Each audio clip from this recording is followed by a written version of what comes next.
আপোনালোকে সকলোৱে জানে যে ৰাইজৰ দলে নামনি সোৱণশিৰি জলবিদ্যুৎ প্ৰকল্পটো ভাঙি দিয়াটো বিচাৰে।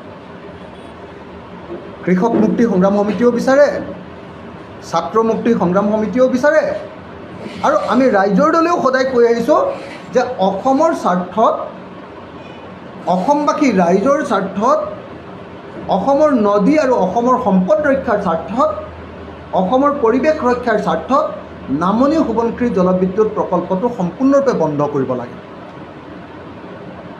আপোনালোকে বাৰম্বাৰ দেখি আহিছে যে নামনি সোৱণশিৰি জলবিদ্যুৎ প্ৰকল্পটোত যিকোনো সময়তে অঘটন ঘটি আছে। শেহতীয়াকৈ আকৌ এজন মানুহৰ শ্ৰমিকৰ মৃত্যু হ'ল। এতিয়ালৈকে নামনি সোৱণশিৰি জলবিদ্যুৎ প্ৰকল্পত কিমান শ্ৰমিকৰ মৃত্যু হ'ল? 15জন শ্ৰমিক এতিয়ালৈকে নামনি সোৱণশিৰি জলবিদ্যুৎ প্ৰকল্প কাম কৰি থাকোঁতে মৰি গৈছে। 15জন মানুহৰ মৃত্যু ঘটিছে।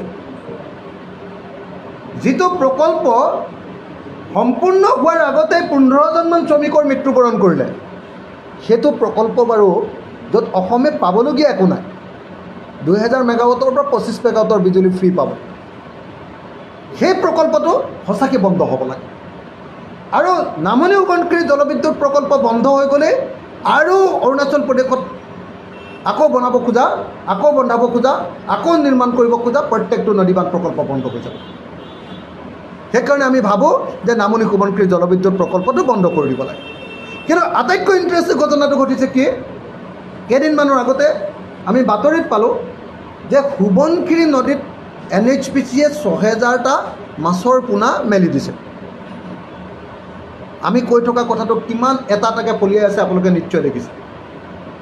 আমি কৈ আছিলোঁ যে নদী বান্ধটো বন্ধাই থাকোঁতেই বিপদ আহিব। আমি কৈ আছিলোঁ যে নদী বান্ধটো বন্ধাই থাকোঁতেই খহনীয়া বৃদ্ধি পাব সোৱণশিৰিত। এতিয়া হয়নে নহয় আপোনালোকে দেখি আছে। আমি কৈ আছিলোঁ যে নদী বান্ধটো বন্ধাই থাকোঁতেই সোৱণশিৰি নদী শুকাই যাব। শুকাই গৈছে নাই আপোনালোকে দেখি আছে। আমি কৈ আছিলোঁ যে নদী বান্ধটো বন্ধাই থাকোঁতেই সোৱণশিৰি নদীত মাছ নাইকিয়া হ'ব।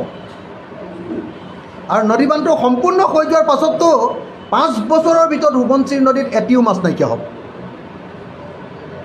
আৰু সেই কথাটোকে প্ৰতিপন্ন কৰি NHPCয়ে এতিয়া সোৱণশিৰি নদীত নদী বান্ধ বন্ধাই থাকোঁতেই মাছ নাইকিয়া হৈ যোৱাৰ কাৰণে, কোনখন নদীত মাছ নাইকিয়া হৈছে? যিখন নদীত বিশেষজ্ঞসকলে কৈছে যে প্ৰাকৃতিকভাৱে 164 স্পেচিছ, 164 প্ৰজাতিৰ মাছ আছে, সেই নদীখনত এতিয়া কমন কাৰ্প আৰু কি কাৰ্প, এই মাছবিলাক এতিয়া মেলিবলগীয়া, হাইব্ৰিড মাছ মেলিবলগীয়া পৰিস্থিতিৰ সৃষ্টি হৈছে। একদম জৈৱ বৈচিত্ৰ্য সম্পূৰ্ণৰূপে শেষ হৈ যাব। সোৱণশিৰি নদীত, ৰঙা নদীত মাছ আছে নেকি আপোনালোকে চাবলৈ যাওক।